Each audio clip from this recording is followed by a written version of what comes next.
2 दिन पहले उनकी शादी की 8वीं सालगिरह थी, लेकिन देव भूल गया और ऊपर से घर भी लेट आया। फिर तो कहना ही क्या, बहुत झगड़े थे दोनों उस दिन। गुस्सा ठंडा हो जाने पर देव ने अपनी पत्नी को मनाने की कोशिश भी की, लेकिन मैडम तो मैडम होती हैं, मर्जी चाहे माफ़ करें, न चाहे तो ना करें। शादी के कुछ साल तक तो सब कुछ ठीक था, लेकिन धीरे धीरे प्यार की जगह कड़वाहट ने ले ली और रोमांस की जगह झगड़े ने। अब तो एक दूसरे के प्रति सम्मान के बीच में उनका स्वाभिमान आने लगा था। एक समय था जब दोनों को लगता था कि वे एक दूसरे के बिना जी नहीं पाएंगे, मगर आज वही दो प्रेमी एक ही छत के नीचे अजनबियों की तरह जी रहे थे। आखिर कोई अपनी ही मैरिज एनिवर्सरी कैसे भूल सकता है। अब वह मुझे पहले जैसा प्यार नहीं करता। सोफे पर बैठी अंजलि के मन में ख्याल आया। वह अपने पति से इतना नाराज़ थी कि पिछले 2 दिन से उससे ठीक तरह से बात भी नहीं कर रही थी। तभी दरवाजे की घंटी बजी। उसने जाकर दरवाज़ा खोला। सामने बारिश में भीगा हुआ देव खड़ा था। हाथों में फूलों का गुलदस्ता था और चेहरे पर मुस्कान। लेकिन अंजलि अब भी माफ़ करने के मूड में नहीं थी। उसने गुलदस्ते को नीचे फेंक दिया और फिर से झगड़ने लगी। तुम्हें क्या लगता है कि इस तरह से गुलदस्ता देने से मैं बात को भूल जाऊंगी? अगर सच में प्यार करते हो तो दिखाओ, ऐसे झूठ मूठ का नाटक मत करो। देव कुछ बोलता उससे पहले घर के अंदर से मोबाइल की घंटी बजने की आवाज़ सुनाई दी। अंजलि ने अंदर जाकर फ़ोन अपने हाथ में लिया और कॉल करने वाले का नंबर देखा।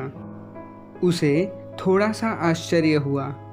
वह कॉल देव ने ही की थी, लेकिन जब उसने फ़ोन उठाया तो दूसरी तरफ किसी अनजान मर्द की आवाज़ सुनाई दी। हेलो, मैं गुड़गांव पुलिस स्टेशन से सब इंस्पेक्टर विजय सिंह राठौड़ बात कर रहा हूँ। क्या यह देव शर्मा के घर का नंबर है? जी हाँ, क्या प्रॉब्लम है? मुझे खेद है, लेकिन एक दुर्घटना हुई है जिसमें एक आदमी की मृत्यु हो गई है। हमें उसकी जेब से एक वॉलेट और एक मोबाइल फ़ोन मिला है जिसमें आपका नंबर होम के नाम से सेव किया गया है। हमें उसके शरीर की पहचान करने के लिए किसी की आवश्यकता है। क्या आप अभी सिविल हॉस्पिटल आ सकती हैं? अंजलि का दिल बैठ गया। वह अचंभित थी। उसने कहा, लेकिन मेरे पति तो यहाँ घर पर हैं, मेरे साथ। क्षमा करें मैडम, लेकिन यह घटना 2 घंटे पहले हुई है, जब वह रेलवे स्टेशन से बाहर निकल रहे थे। अंजलि अपना होश खोने लगी थी।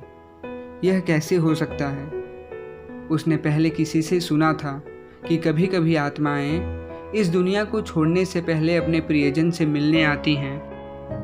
अपनी आंखों में आंसू के साथ वह हॉल में पहुंची। देव वहां नहीं था। पुलिस वाला सही कह रहा था। अब उसे पछतावा हो रहा था। देव मरने के बाद भी उसे मनाने आया था, लेकिन उसने गुस्से में आकर उसके साथ घटिया किस्म का बर्ताव किया।